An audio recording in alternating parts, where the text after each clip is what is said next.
भेड़िया गुर्राता है, तुम मशाल जलाओ। उसमें और तुम में यही बुनियादी फर्क है।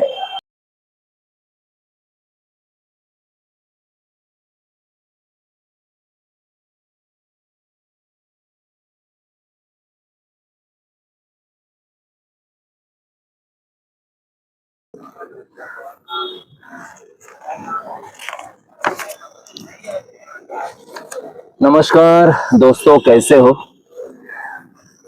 आप?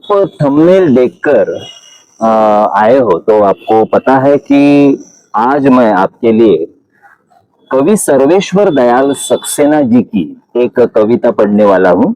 कविता का शीर्षक है भेड़िया।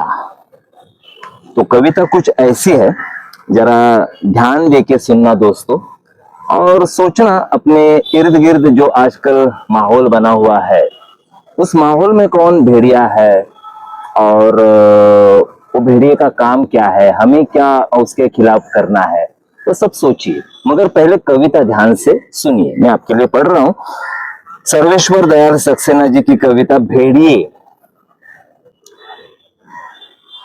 भेड़िए की आंखें सुर्ख है, उसे तब तक घूरो जब तक तुम्हारी आंखें सुर्ख न हो जाए। और तुम कर भी क्या सकते हो जब वो तुम्हारे सामने हो। यदि तुम मुंह छिपा भागोगे तो भी तुम उसे अपने भीतर इसी तरह खड़ा पाओगे यदि बच रहे। भेड़िए की आंखें सुर्ख है और तुम्हारी आंखें। भेड़िया गुर्राता है, तुम मशाल जलाओ। उसमें और तुम में यही बुनियादी फर्क है। भेड़िया मशाल नहीं जला सकता। अब तुम मशाल उठा भेड़िए के करीब जाओ, भेड़िया भागेगा। करोड़ों हाथों में मशाल लेकर एक एक झाड़ी की ओर बढ़ो, सब भेड़िए भागेंगे।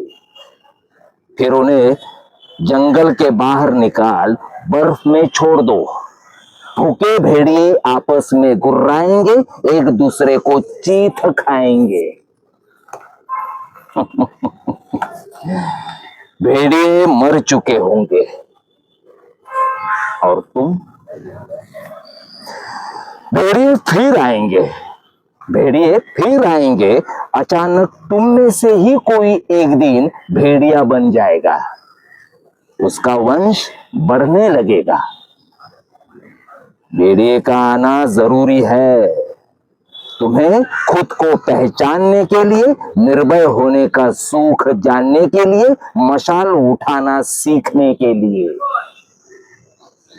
इतिहास के जंगल में हर बार भेड़िया मांद से निकाला जाएगा। आदमी साहस से एक होकर मशाल लिए खड़ा होगा। इतिहास जिंदा रहेगा और तुम भी। और भेड़िया ऐसी कविता है सर्वेश्वर दयाल सक्सेना जी की। तो कविता फिर से सुनो दोस्तों और सोचो इर्द गिर्द अपने जो माहौल बना हुआ है उसमें से भेड़िया कौन है और उसके खिलाफ हमें क्या करना है।